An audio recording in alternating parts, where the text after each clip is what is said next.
WPTC's Liz Streppa joins us live in Dannemora tonight to pick up the story. Liz, what can you tell us? Well, Steph, George, like you just mentioned, about 8 months ago, David Sweat escaped from these 30-foot walls behind me at Clinton Correctional Facility. And today, District Attorney Andrew Wiley says the man who in part started it all got what he deserved.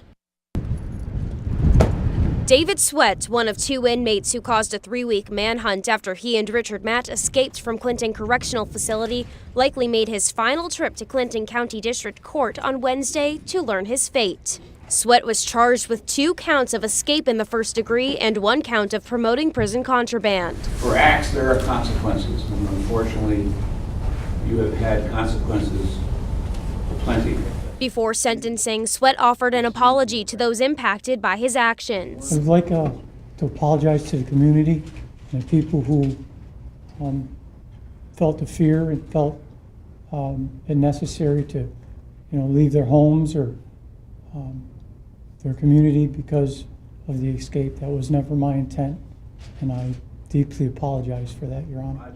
Despite his words, Judge Patrick McGill ordered the maximum sentence of 3.5 to 7 years for each of the charges, on top of serving life without parole for killing a sheriff's deputy in 2002. Sentencing you is anticlimactic, since life without parole, as they say, is what it is.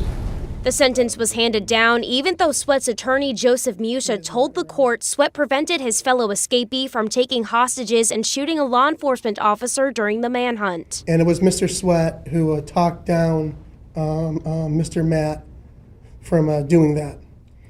So I would say that Mr. Sweat saved some lives. Sweat will also have to pay nearly $80,000 in restitution for the damage caused in the escape, even though his attorney argued his client didn't have the means to make any payments. He has no resources whatsoever, and Mrs. Mitchell, she has a pension, and then Mr. Palmer, I believe he'll be eligible for Social Security.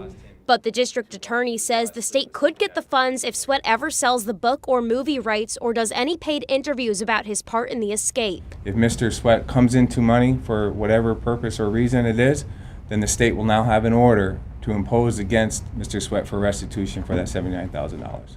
New York State Police Captain Robert LaFountain says he hopes Sweat stays safely behind bars for good. It serves as a clear message to anybody who is incarcerated in Clinton County that they will be held accountable.